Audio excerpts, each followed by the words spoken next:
So our first paper is on Confinada. And do you have slides? Hopefully you should be able to share the screen for these.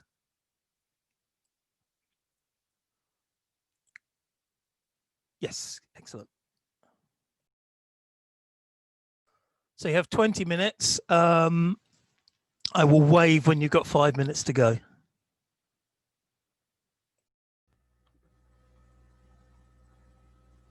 Good morning. My name is Murilo Silva. I am a law student at the Federal University of Rio de Janeiro, Brazil. I wrote with my teacher, Phillipe Oliveira de Almeida, an analysis of the comic book Confined from the critical race theory.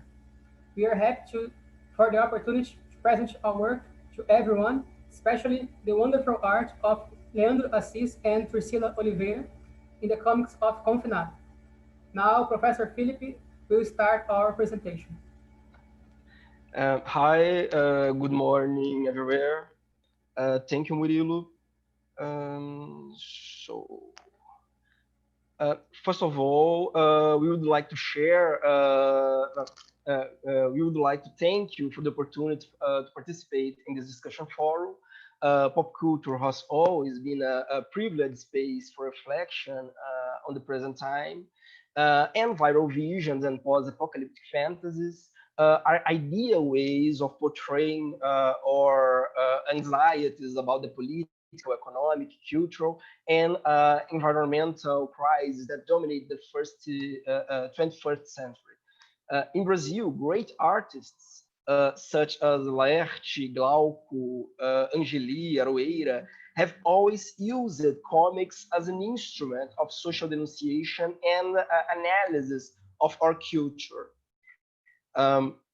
In 2020, many Brazilian comics artists produced works dedicated to interpreting the effects of the coronavirus pandemic on the national reality. And one of the main themes was social injustice, made explicit, expanded, and perfected because of the coronavirus. The object of our research is to analyze one of these works, Confinada, Confined, um, webcomic produced by Leandro Assis and Triscila Oliveira. The critical race theory, CRT, will be used as a theoretical framework. CRT was born from a branch of critical legal studies, a movement of the 1970s led by intellectuals such as Roberto Mangabeira Unger and Duncan Kennedy. CRT is characterized by the belief that the legal formalism, capitalism, and racism are inseparable forces. Some of the main authors of CRT, such as Derrick Bell, Kimberlé, Crenshaw, and Richard Delgado, developed the idea that contemporary law, using a neutral and impersonal language, helped to reinforce gender, race, and class inequalities. The racial colorblindness of the legal norm did not prevent discrimination, but on the contrary, it strengthened them. Thus, liberalism, the matrix of modern legal too, would not be an ideology capable of ensuring racial justice. The Bolsonaro government, since the beginning of the year, has been minimizing the impact of the pandemic and breaking international protocols to fight the virus. Countless times, President Bolsonaro encouraged the population to abandon quarantine, defending the herd immunity thesis. Bolsonaro stated in widely publicized speech, the Brazilian swims and swimmers, and nothing happens. I think that many people have already been infected in Brazil a few weeks or months ago and already have antibodies to prevent the virus from proliferating. These governmental measures can serve to illustrate the concept of necropolis inequalities developed by the Cameroonian philosopher Achille Mbembe and have terrible effects on the Brazilian people, especially on the poorest groups. Uh, Contrary to what many newspaper companies have reported, the coronavirus is not democratic. The pandemic affects the rich and the poor, the white and the black differently. Between rich and poor, there are major differences in opportunities for access to health, food, security, and protective inputs. And this difference worsened in 2020 due to the absence of politics to combat the coronavirus, as well as to combat the economic effects of the quarantine. These social injustices are the central subject of Confinada, Confined, a series of comic books developed by Leandro Assis and Triscila de Oliveira. After the 2018 presidential elections, Leandro Assis started a webcomic entitled Os Bolsominions. This is the name popularly given to the far-right Brazilian citizens who represent Bolsonaro's electoral base. Later, Assis replaced the name of his webcomic for Os Santos because he wanted to broaden the theme addressed. In Assis' view, it was no longer a question of discussing the political ideological conjuncture that resulted in 2018 elections, but rather the racist, sexist, and elitist social structure that has existed in Brazil since the colonial period, and which was strengthened with the new rights. Santos, saints, is a very common, a very popular family name in Brazil. Assis' work was initially centered on the Santos family, white, upper middle class, who live in an elite neighborhood in the city of Rio de Janeiro.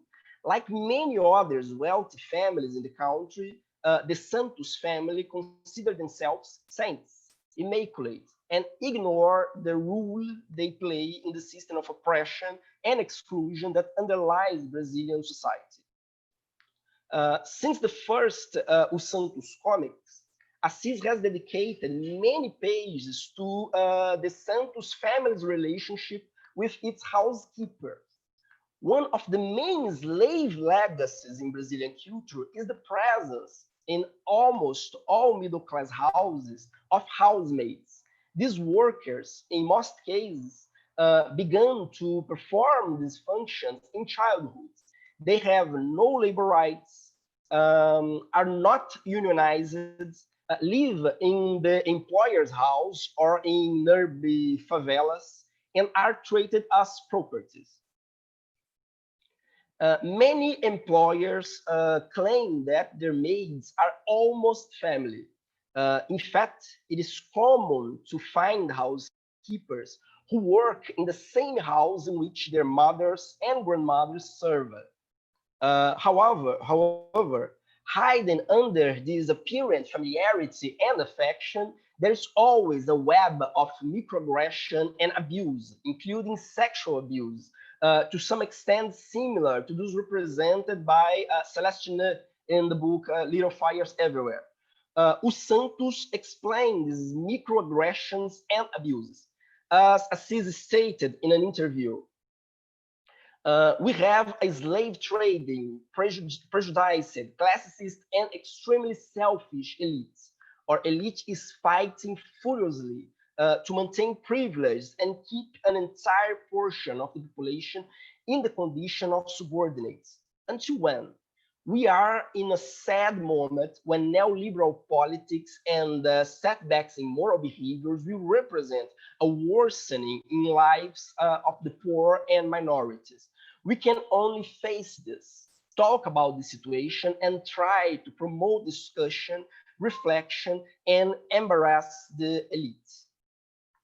Over time, housemaids became protagonists of this. No, over time, housemaids become protagonists of Os Santos, along with their bosses or employers.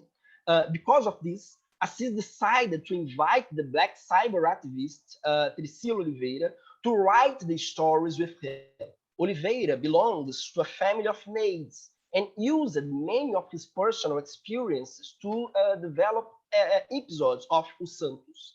Since the beginning of the pandemic, Assis and Oliveira received messages asking that the coronavirus problem be discussed in Os Santos.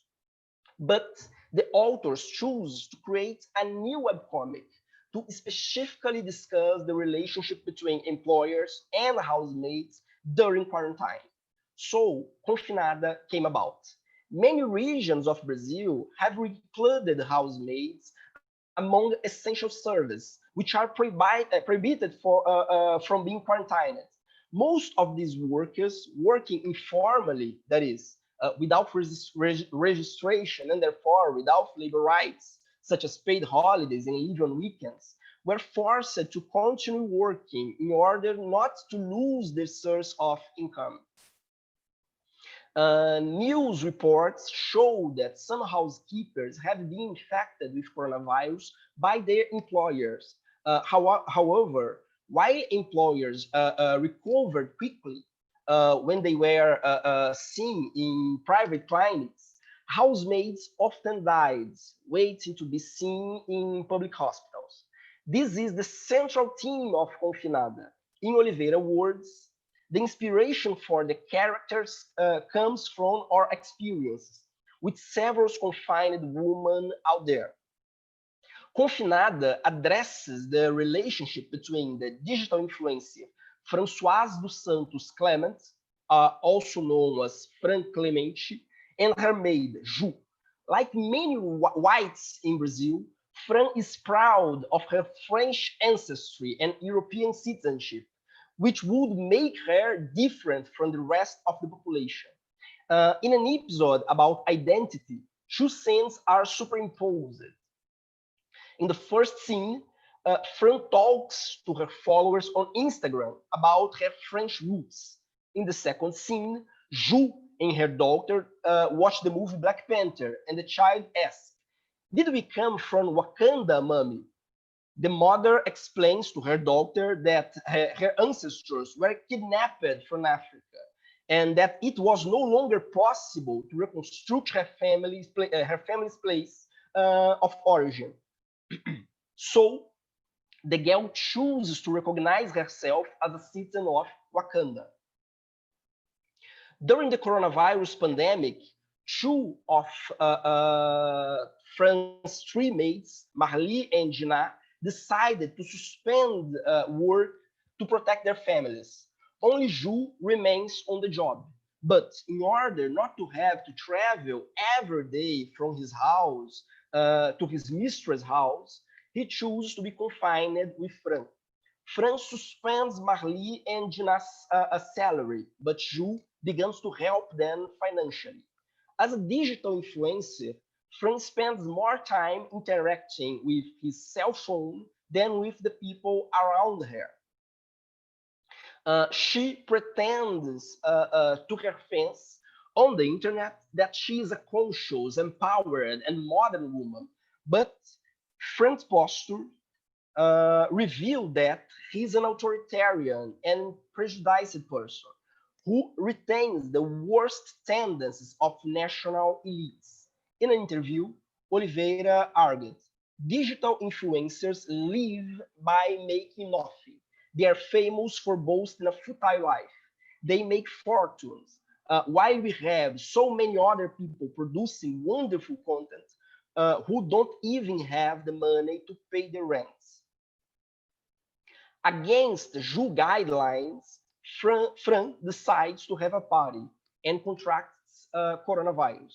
Fran gets angry because Ju decides to work in a mask.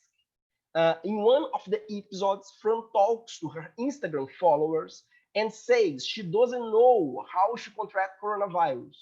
The digital influencer argues that she respected the quarantine rules, but that she suspects she was infected by her maid. She says that the hygienic criteria of these people is different. In another episode, Fran tells his fans that the coronavirus is much less harmful than people realize, and that it's time to go back to normal. So we followed two parallel narratives. In the first narrative, we see Fran being attended by specialists and cared for by employees. In the second narrative, we see Samira, a poor black woman, friend of Ju, is struggling to get care at a public hospital without even having the right to have a coronavirus test. Talking to a friend, Fran says, every day they attack me. They call me privileged, futile, snobbish, alienated. It feels like I am a villain. Okay, I'm rich, white, thin, beautiful. I inherited some apartments. I have money. I work with what I like. Many people were not so lucky or did not try hard enough. And it's my fault. I don't hurt anyone. In parallel, we see Dinah talking to Ju. We don't have any money. We have no home, anything. I was born poor. I'm still poor. I haven't improved my life. It was not for lack of will. I wish I had studied, but I had to work. At the age of 10, I was already a housemaid with my mother. I don't want this for my children. I pressure them to study because their future is not guaranteed. When I die, I will not leave any inheritance for them. Confinada shows how the meritocratic rhetoric of contemporary liberal societies camouflages profound gender, race, and class inequalities. As the critical race theory proves, formal equality in post-slavery Brazil was not enough to correct the material injustice generated by slavery. Relationships between employers and maids are an indication of an incomplete abolition process. Law and politics in Brazil refused to face the dynamics of exploitation of blacks by whites that emerged during colonization. The ideology of racial colorblindness adopted by Brazilian constitutionalism helps these dynamics to be perpetuated. In books, we are all the same, but in practice, some are more equal than others. Interpersonal relationships in our civil society are radically asymmetric. Most Brazilians believe that the abuse that informal workers like housemaids suffer are normal because they believe, often unconsciously, that black people have less dignity than white people. Confinada is a brilliant reflection on this reality. And in a moment of pandemic crisis, it unmasks the sanitary apartheid that separates whites and blacks in Brazil, apartheid that the Bolsonaro government tries to hide. Thank you very much. I'm sorry for my terrible English, and is this. Thank you very much. Thank you very much. Okay. If you would like to stop sharing the screen, I'll add on the. Oh, yes. Stop share. Okay. Perfect.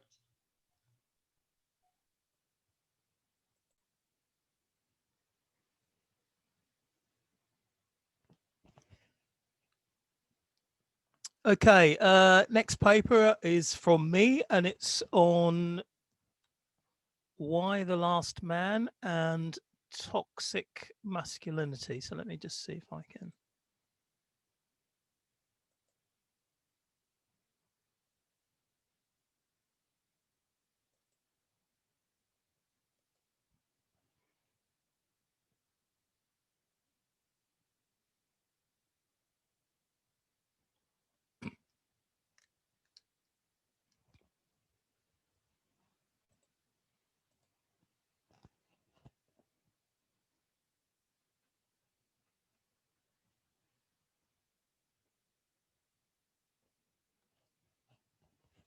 Okay.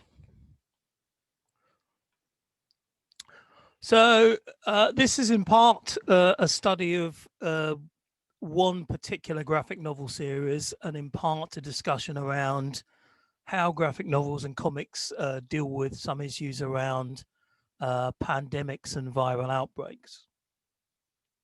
It's a little bit of a work in progress, but let's see how we go. So the comic in question, Why the Last Man, is by Brian K. Vaughan and Pierre Guerra. And it starts, there are a number of aspects to it, but the core story is about a global pandemic. The comic ran from, I think, 2002 to 2008. And its central story starts in 2002, and in the summer of 2002, a plague of unknown origin effectively destroys every last sperm, fetus, and fully developed mammal with a Y chromosome.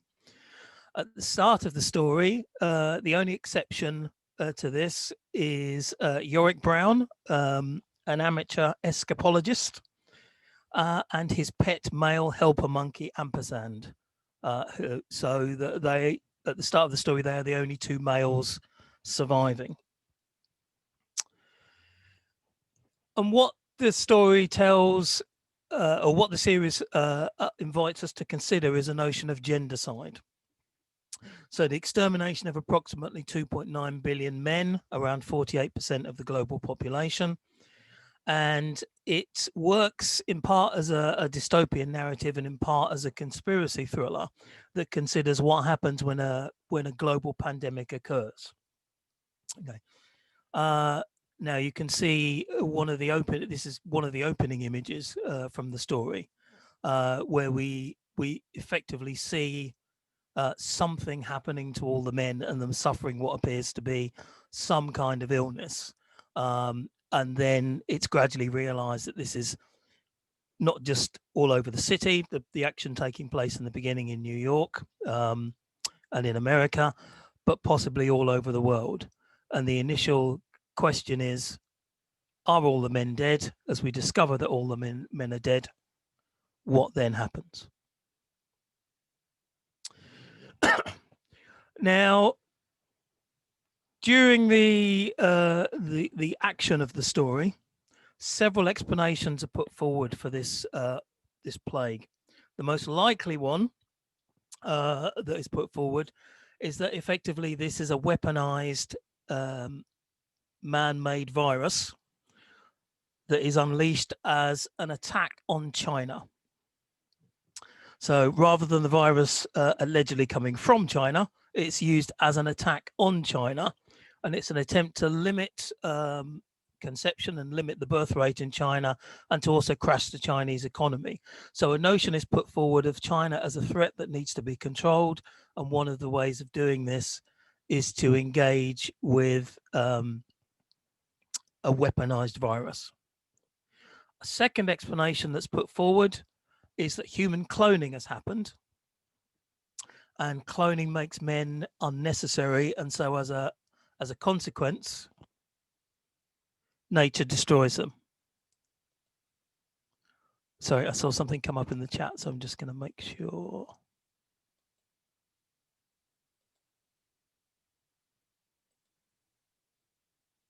Yeah.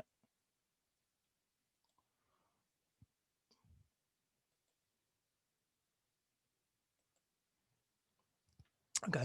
And the third explanation that's provided is the possibility that a cursed amulet, a sort of magical artifact, has been responsible for the virus. Now, in one sense, it's deliberately left to the reader's imagination to decide which is the more likely, as several other explanations are also put forward.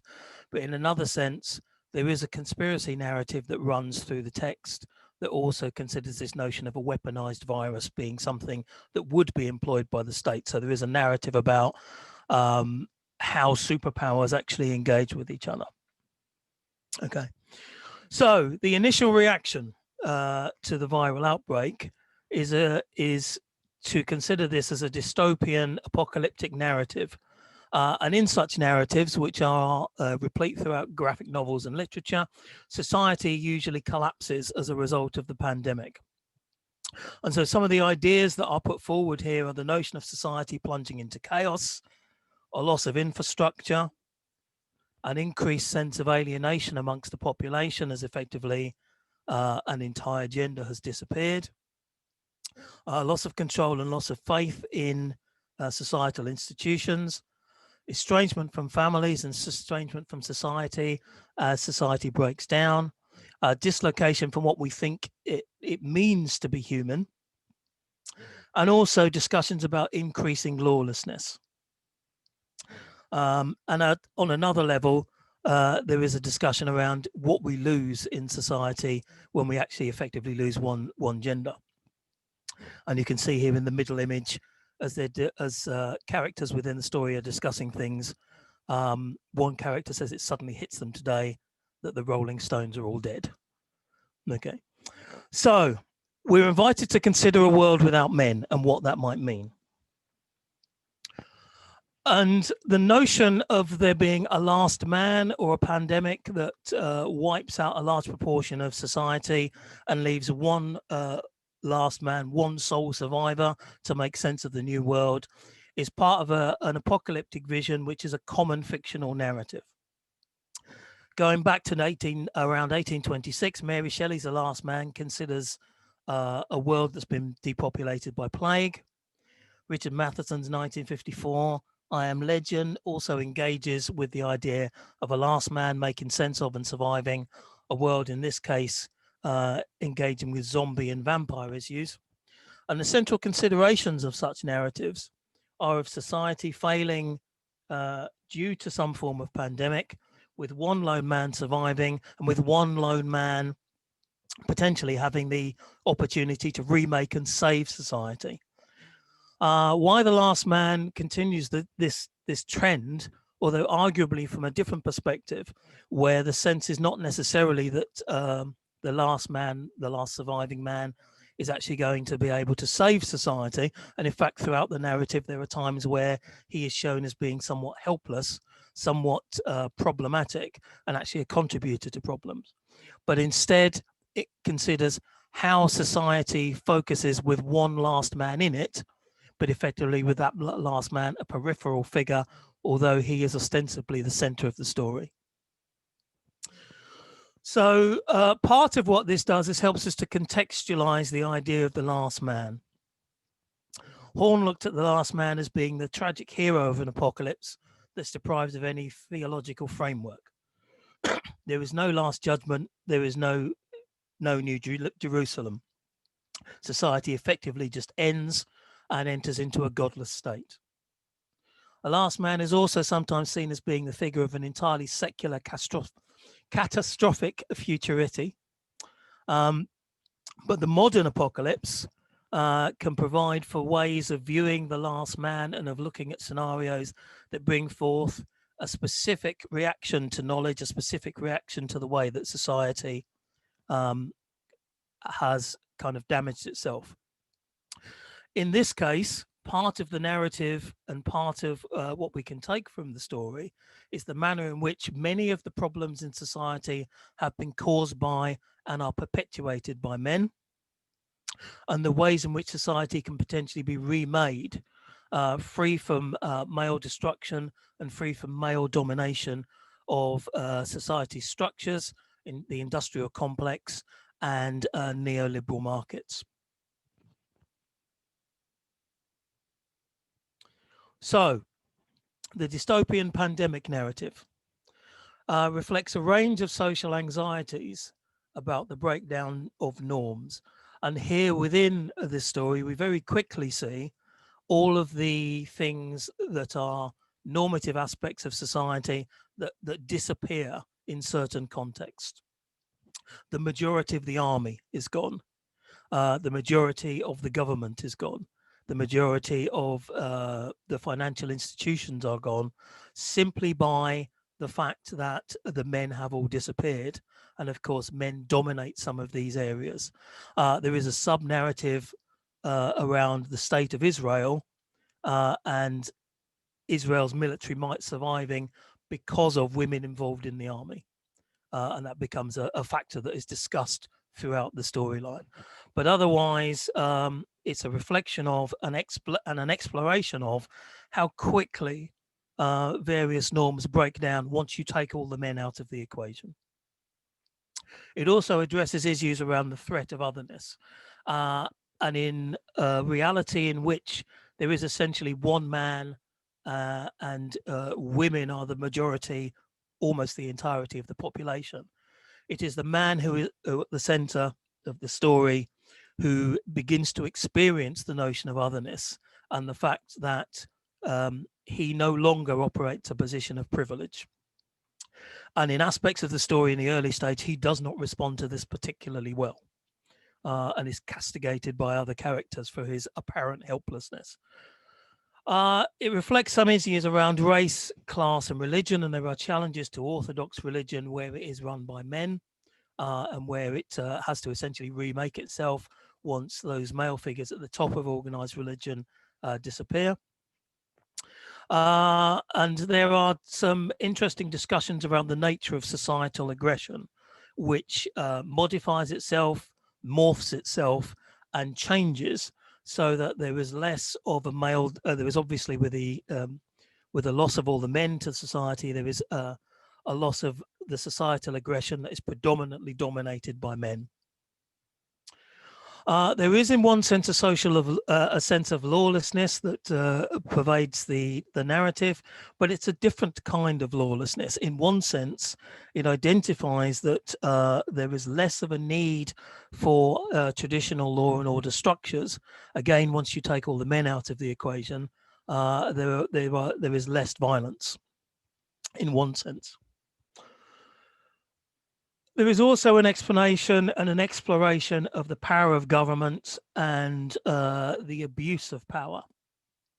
As indicated earlier in this paper, the source of the pandemic is linked to a spying that is largely masculine-led and that has weaponized a virus, perhaps with the unintended consequences of wiping out most of all of the men on the planet, bar one. We later discover that there actually is another survivor, but that's not an issue I'm going to address in this paper. And so there is a discussion of how the kind of posturing between nations can have tragic consequences, and where the state abuses its power, it can actually result in a considerable negative impact. Here, a global pandemic that wasn't prepared for hasn't been considered in detail, and the notion here that masculinity has itself become toxic in the sense of it is the cause of society's ills, and it is also a significant issue that needs to be addressed. So whilst we start from a position of the notion of chaos and of society breaking down, what then emerges is the manner in which society actually begins to remake itself and survives. And one of the things around dystopian and pandemic narratives is they often highlight the precarious nature of society and the fact that a virus, a zombie outbreak, a plague, or any other sort of major catastrophe shows up the fragility of society and the manner in which it collapses relatively quickly. This is also true within this narrative, but then society begins to remake itself in different ways.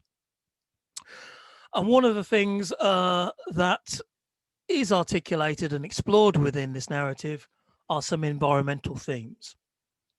We've seen, for example, in the current COVID-19 experience, that one of the temporary positive consequences of the pandemic and the lockdown has been a reduction in pollution, because we've seen less cars on the streets, we've seen air quality improve in various areas, and then of course when people came out of lockdown and went back out, we saw an increase in pollution again as we sort of started to return to what we call normality.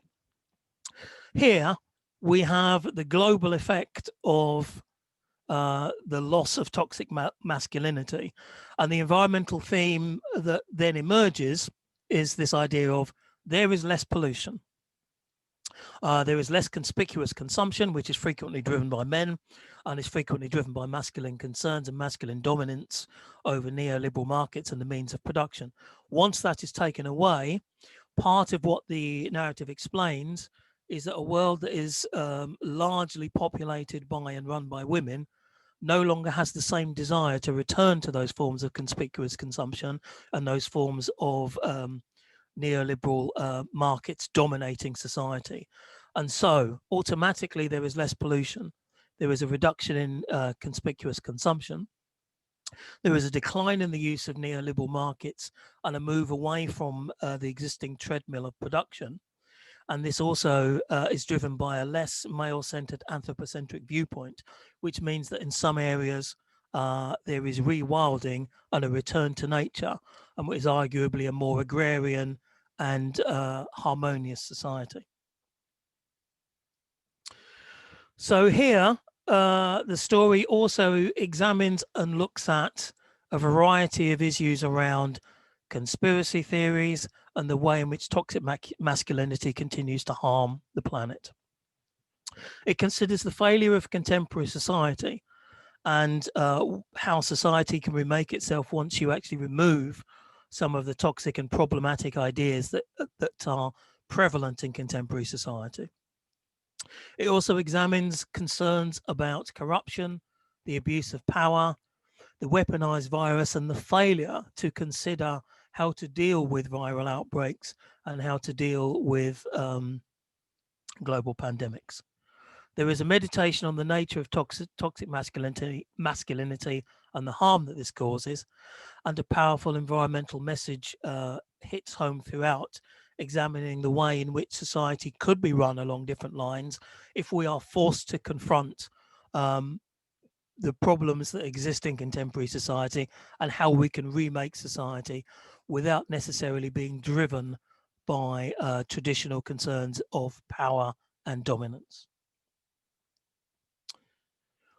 So, to conclude, within this narrative, there are a number of valid concerns and questions that are raised. The first one is toxic masculinity a threat to society? The answer appears to be a resounding yes throughout the narrative. Are neoliberal markets and the treadmill of production inherently male concerns? Again, the answer would appear to be yes, as these concerns disappear once the men disappear. There is a question to consider as to whether or not a catastrophic event is necessary before we reject anthropocentrism.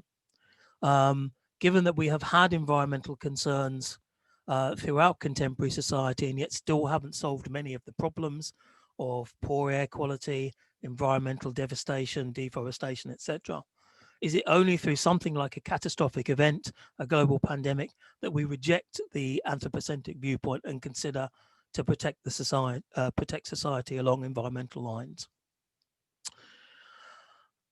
And there are questions here about how quickly does the contemporary state and our social norms collapse and need to be remade, particularly in a scenario where the status quo tends to be upheld irrespective of who is in power, irrespective of whether it's conservative or liberal, Labour, Republican, Democrat, etc. And within this narrative, there are also discussions around the nature of conspiracy theories, in particularly in relation to how global pandemics occur. Obviously, this story running from 2002 to 2008 prefigures our current COVID-19 pandemic and some of the other pandemics such as SARS, but it identifies a society in which something like this is likely to happen, albeit this is quite an extreme one that only targets men. Thank you.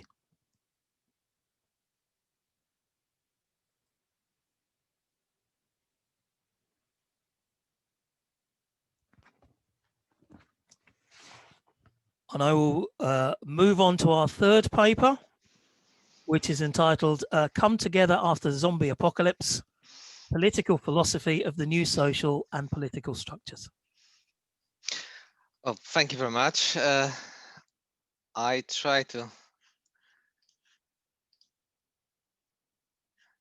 share it. I hope you can see clearly. Yep. Okay, great. So I try to stick this 20 minutes limits. So my focus will be about on how political philosophy can give us kind of an instruction to rebuild society after zombie apocalypse, and to what extent the imagination of authors, in what way the imagination of authors of such that dealing with the outbreak of the apocalypse and the destruction of the humankind, deal with the reorganizing of human societies after this apocalypse. But before, just a quick remark about zombies in popular culture, which is the genre very popular, especially in the times of social, economic, and political turmoil. So no wonder that after 9/11, and well, in fact, in the first 2 decades of 21st century, this genre becoming more and more popular. And of course, this modern, as the beginning of this modern zombie modern way zombies are used in popular culture would be Night of the Living Dead. But here you have just different examples of how these characters can be used, and of course they can mirror different fears of the populations, like fear of immigrants, fear of what mass consumption is doing with individuals, and of course, which could be very good contemporary reading, of course, what the fear about the pandemics. In my presentation, I will focus on two titles. One which is very famous, and it's, well, the huge franchise built on the Walking Dead comic book series, with many TV series, computer games, and so on. So this is basically a huge franchise. Now it is even possible to find the deluxe edition of the Walking Dead comics in color, which probably is going to change a bit, but well, we need to see it. And the second title is less known, because the publishing house Ava Apshat was just created in 2020 formally, and this is the title called Year Zero, which basically describes the situation of the pandemic in progress, the zombie pandemic in progress, but this rebuilding is a part of the later issues of this still being published series. So The Walking Dead is a series that it's focused on the individuals, on other group of average people trying to confront with the end of the world. So the authors are trying to show how they are going to rebuild the social order, if this rebuilding is really necessary in the world that it's quite hard to imagine, and how different forms of government are being used by different communities. And this is the kind of a discussion between the two forms, right? One built on the more tyrannical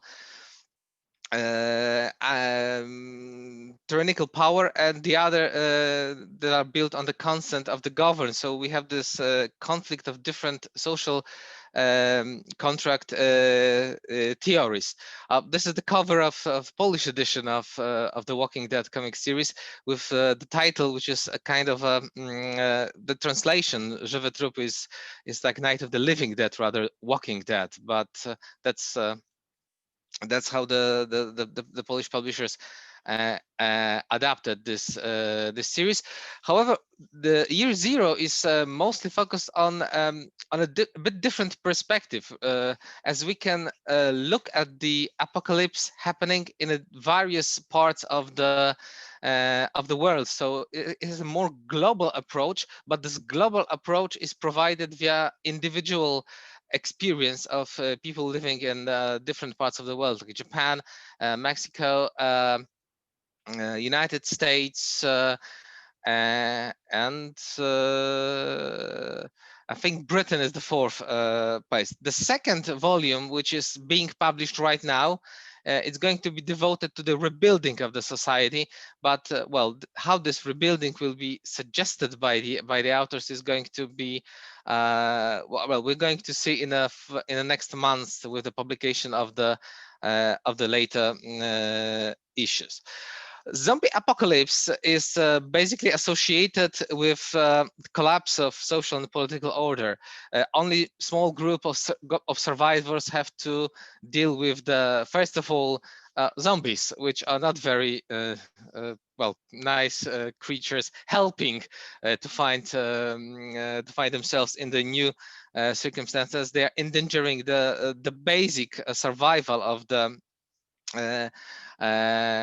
the individuals. So we have this literary return to the state of nature, as was described by the social contract theorists like Thomas Hobbes or John Locke. So to some extent, we can treat these zombie narratives as either a kind of a sociological experiment, checking what or how people are going to behave in this unusual or even unspeakable circumstances, but also it can be used as a thought experiment in political philosophy to see in a way we wouldn't rather experience by ourselves in the real life, the possibility of overcoming the difficulties of returning to the pre-state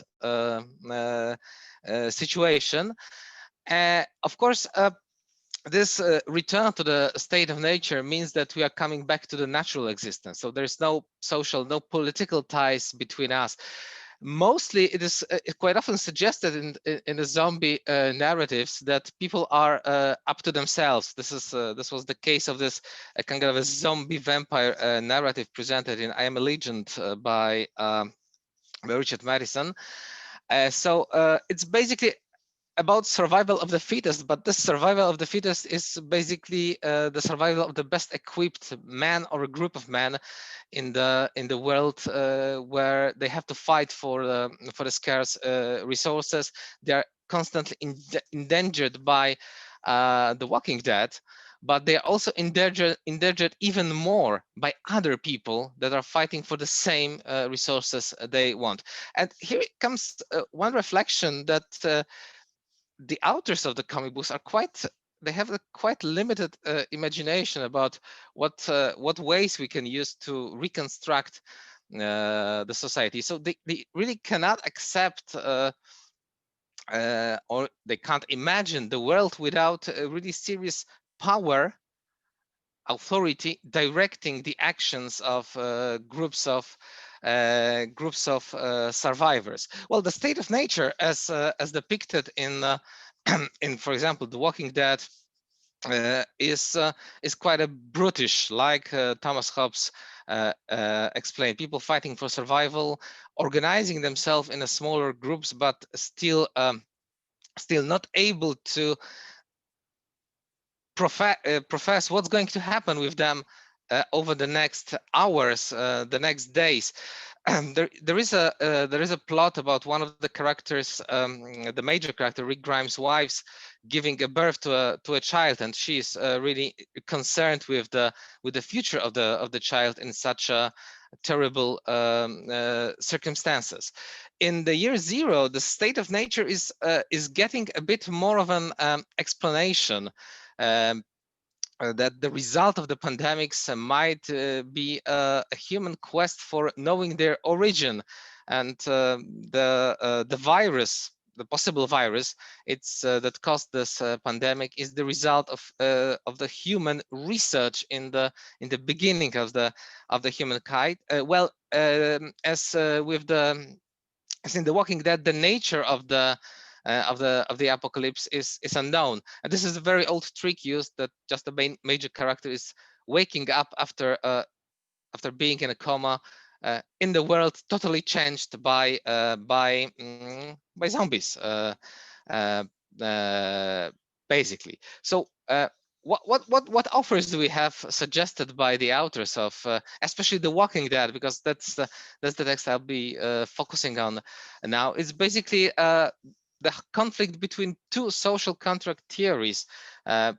One advocated by Thomas Hobbes, where that includes the fear as one of the major motivations for human action, and John Locke that expected people, although both of them perceived individuals as a self-interested person, he was, in fact, John Locke was seeing the possibility of future cooperation as to some extent resulting in a conviction that it might be just more comfortable for people to deal with the state of nature together. But for both of them, the state of nature was a kind of a dangerous thing, because people needed a kind of a power to control them or to solve the disputes between individuals. However, the Hobbesian vision of human nature was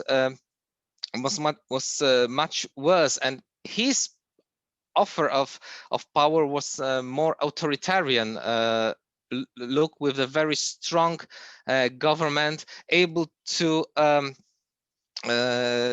force people to strict obedience to the laws, even if the laws were kind of unjust, because Hobbes believed that any kind of power is much better than no power. So the alternative between the state of nature and having a state authority was, of course, solved by him.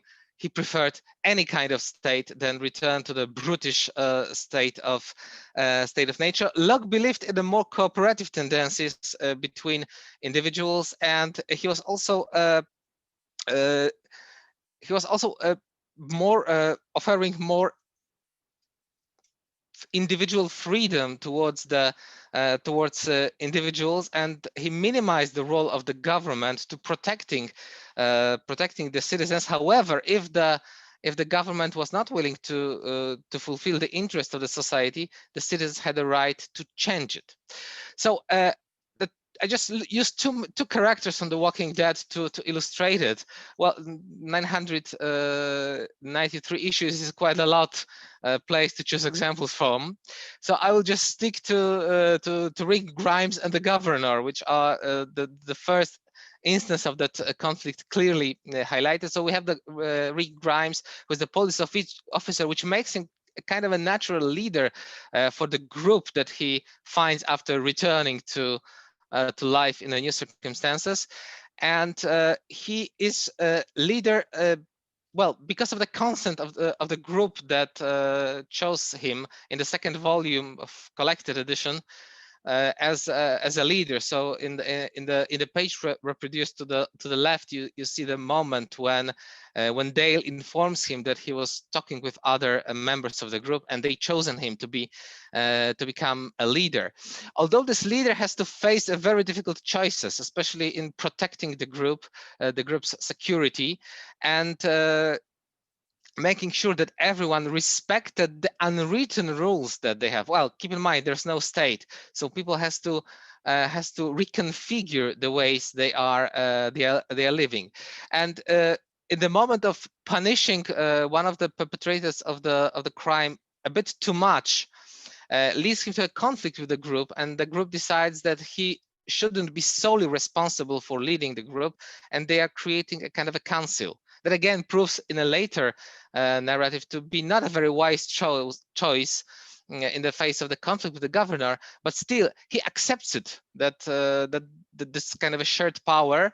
But what is quite interesting, and I will just make a short remark at the end, this group of leaders consists only of the members of one gender, male. So we have the return to the more male-run society, which is quite interesting.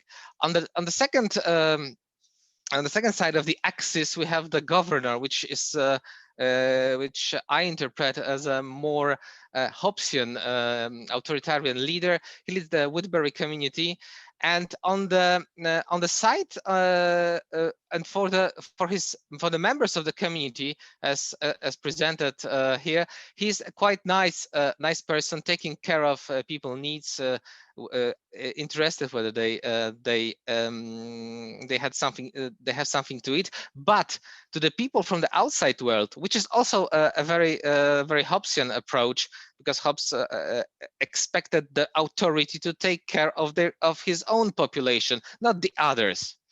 As he is quite brutal, as the treatment of Michon clearly indicates. But also, what differs him from even from the ideal vision of power advocated by Hobbes, he is really self-interested ruler, and well, he takes care of his of a child that well, it's in fact zombie, which is not in the interest of the community to keep the zombie inside the community.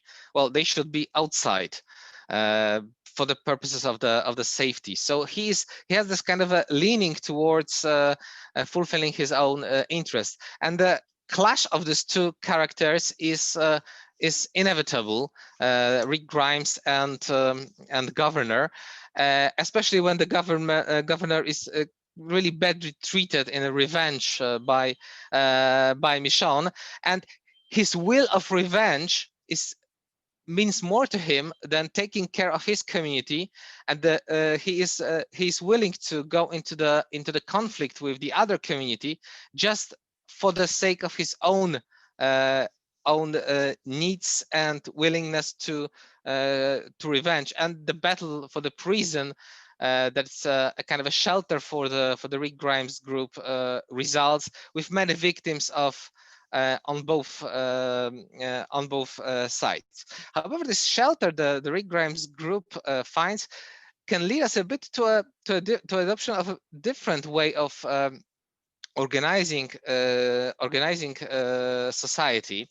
Although it's quite interesting that the shelter becomes a prison, which is usually the place associated with the one which you send the people that committed some crimes there, or they have to find a new way in life. Maybe this is this kind of a metaphor, but there can be other metaphors that are that can be also discussed. So this shelter in prison and later discovery of the communities like Alexandria or Hilltop is proving that maybe there are more cooperative ways of of organizing life after zombie apocalypse, and this more cooperative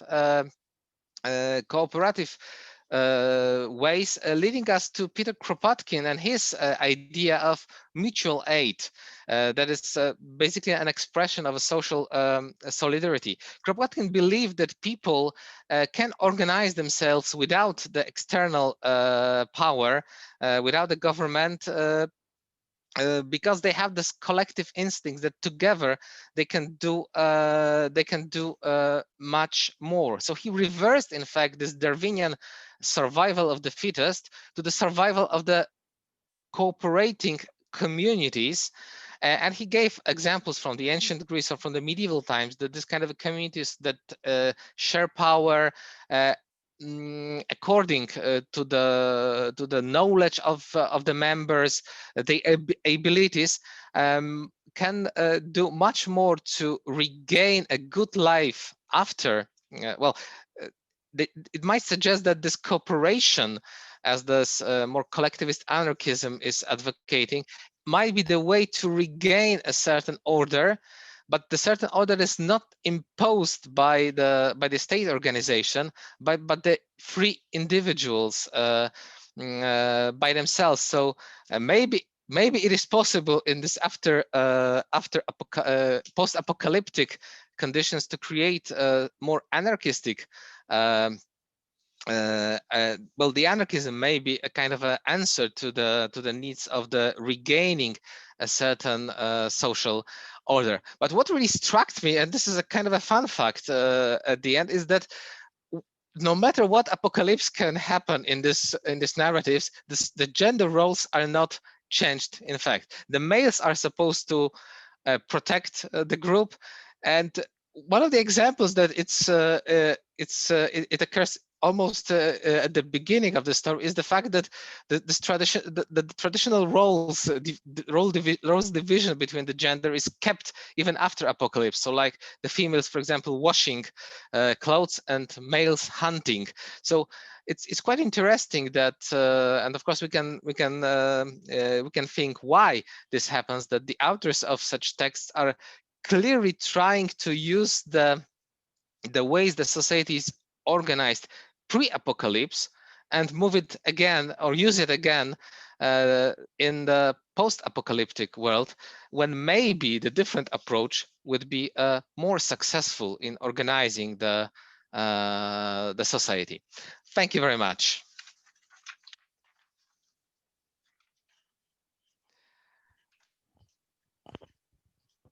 Thank you very much, and thank you for being almost perfectly to time. You had 12 seconds left. Okay, thank you. Okay, so I'll open it up for questions. You can either post your questions in the chat or raise your hand. I think I can see most people, and say who your question is for. We have about 15 minutes for questions.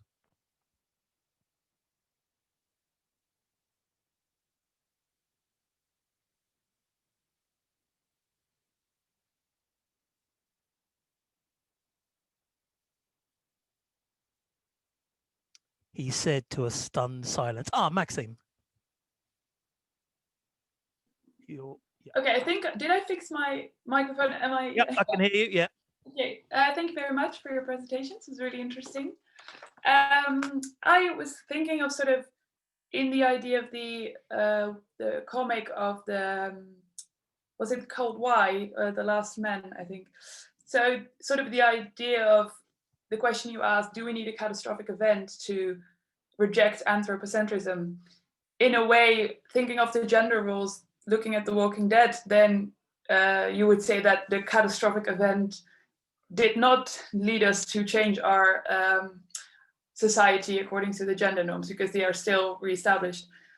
Do you feel that these comics, or maybe comics in the future, or perhaps comics thinking of the coronavirus, do they need to pay more attention to these changing roles, or these critiquing these roles, or is this already something that is happening, but or needs to be studied more in a way?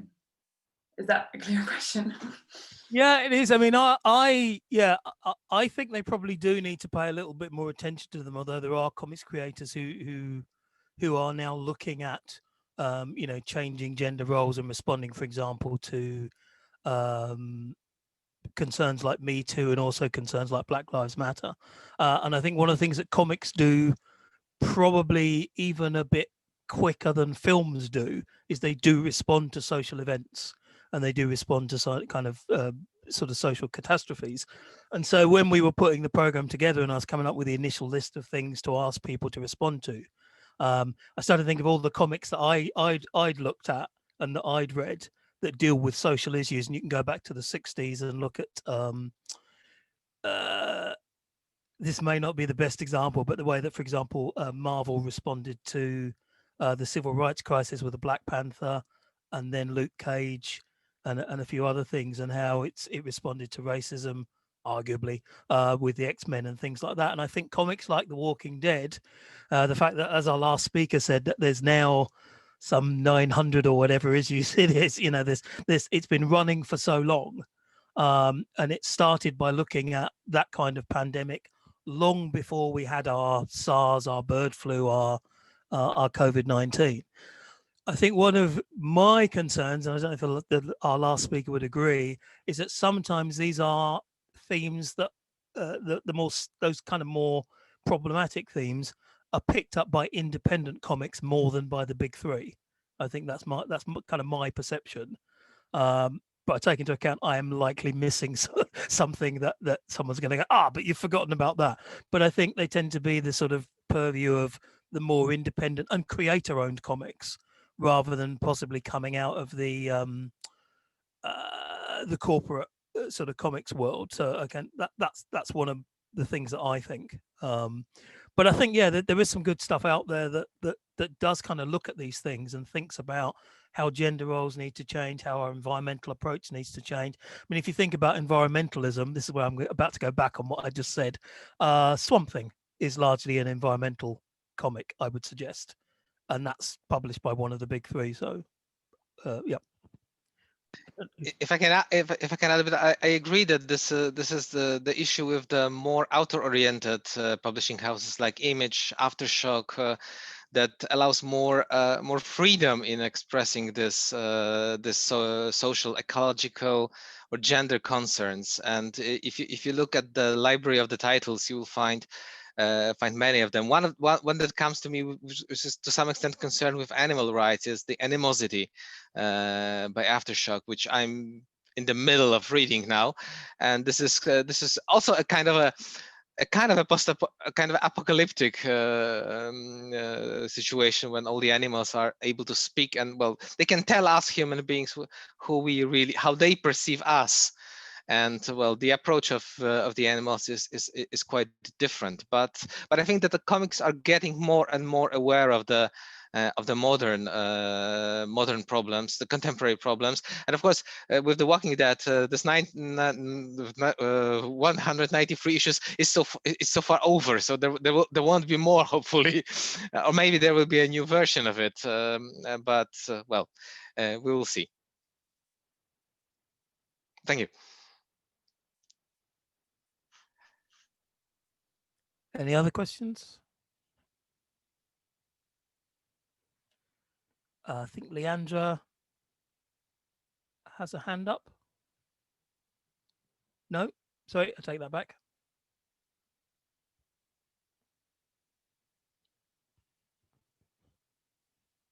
Yep, Dale. Sorry, I got to like relearn how to use Zoom from over there. Firstly, thank you everyone. There were 3 really good papers. I was left thinking about a few things that were kind of going on between all those papers.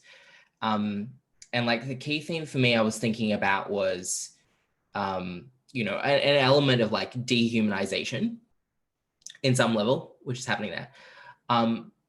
But I was thinking about, and I know that Phillipe, you mentioned this as you were setting up critical race theory. I was thinking about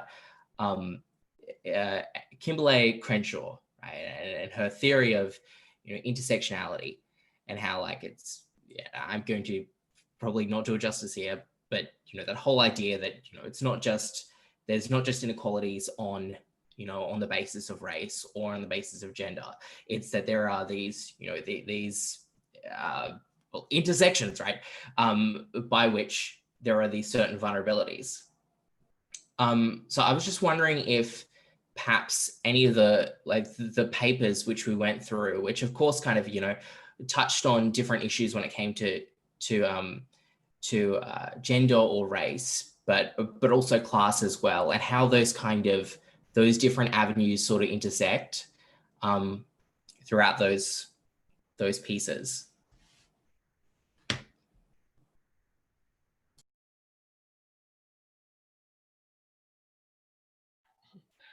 Okay. Can I talk? Thank you. First of all, there is a vicious circle between economic exploitation and racial discrimination in Brazil. And some webcomics like Confinada analyze this. And particularly the situation of maids, housemaids, housekeepers is emblematic. They are woman, black. They live in favelas, and they are considered sub-citizens in all spheres of our society. Unfortunately, there are a few translates of Kimberlé Crenshaw and others authors like Patrícia Hill Collins in Portuguese literature. They are authors that in Brazil we practically don't know. Today, the first book of Patrícia Hill Collins that do translate in Brazil are last year. I don't know if she doesn't discuss in Brazil. I need register to register the presence of Mr. Leandro Assis, the author of Confinada, in the session. I think that if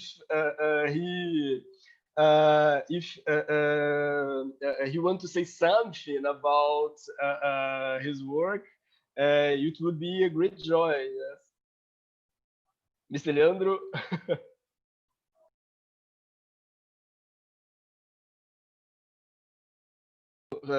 He's shy. No problem. Sorry, I was just watching it. It's just I was curious about the subject, and I was just watching it, and it was amazing, all the discussion. I think that's it. Thank you. I think I would just add one thing in relation to Dale's question, because the in Why the Last Man, it considers not just the kind of obvious issue of the gender side, but also it considers issues of sexuality and, you know, what happens in one sense in a world without men.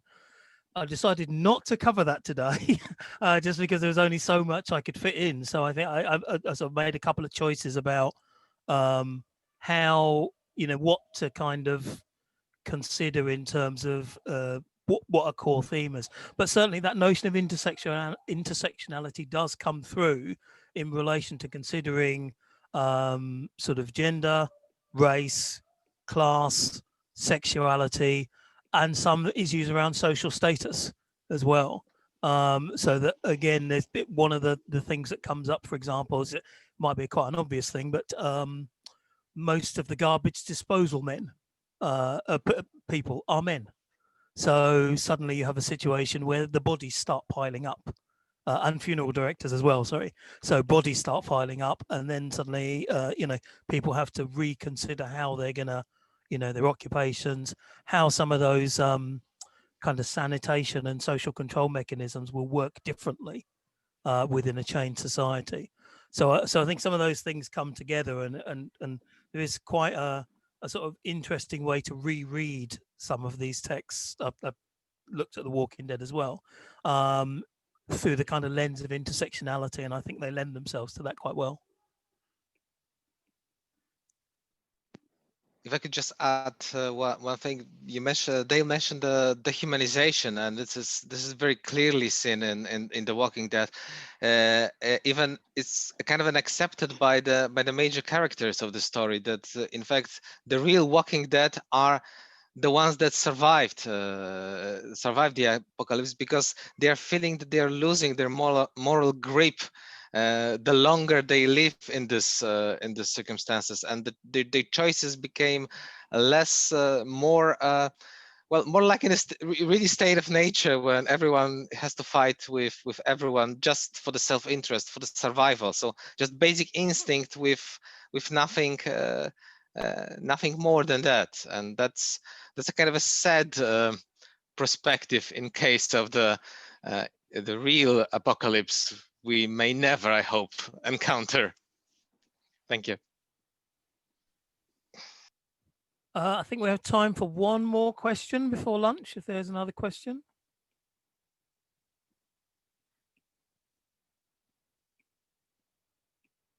No? Yeah, I had Oh, yep. Tom? kind of a question for you, actually, Angus. I thought it was interesting. I mean, it's quite a dominant thing within Why the Last Man, obviously, the idea that of how gender shapes society, and in particular governance and kind of social structures, and way if you take all the men out of that, then maybe that solves a lot of problems. So it was interesting that you were developing some of those themes around the kind of gendering of institutions, and there was just a couple of kind of reference points that kind of leapt out at me that might be something I'm not sure if you were thinking about. So I don't know if you know it, but Ursula Le Guin's Left Hand of Darkness is maybe a good, interesting comparator, because that's a planet where there's I think the beings choose their gender, they swap gender and stuff. So it kind of really reshapes how their institutions work. And there's never been any war on that planet and that kind of thing. And also the Feminist Judgments Project might be an interesting thing as well, where they rewrite leading judgments using a different kind of gendered perspective through feminist theory, using the same facts and the same legal kind of background and materials, but from a feminist perspective.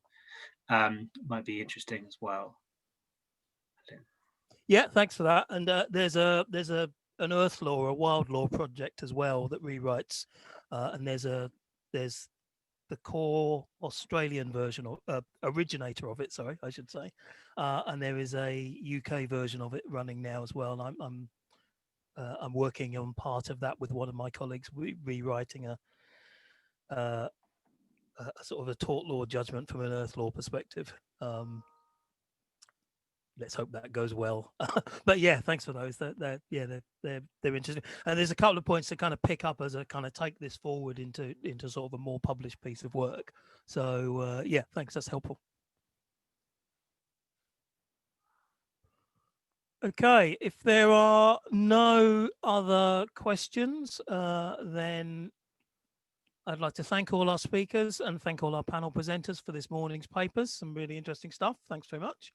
It is now lunchtime, so the Graphic Justice Alliance annual public meeting will take place back in this room at 12:45. We're sort of leaving for lunch a little bit early, but that's not too bad. And that meeting takes place from 12:45 to 1:30. I know Tom said around half an hour, but I've allowed a little bit of extra time just in case. And then back here at 1:30 for people not attending the public meeting, back here at 1:30 for the plenary. Tom, I don't know if you just wanted to say something about the public meeting before we. Yeah, just very quickly. I mean, it's open for everybody. If you want to know a bit more about the alliance or get involved or just come along and watch bureaucracy taking place in a really bad way, then you're welcome to come along. I've just stuck an indicative agenda in the chat to give you an idea of the really dull bureaucratic things we're going to talk about. And I'll also stick a link in to the about page from the website in case you have somehow found your way here without having seen that. So yeah, so do come along if you want to know more about how things work, or if you're thinking about getting a bit more involved in the alliance, you'll be very welcome to join us at 12:45. Okay, and enjoy your lunch.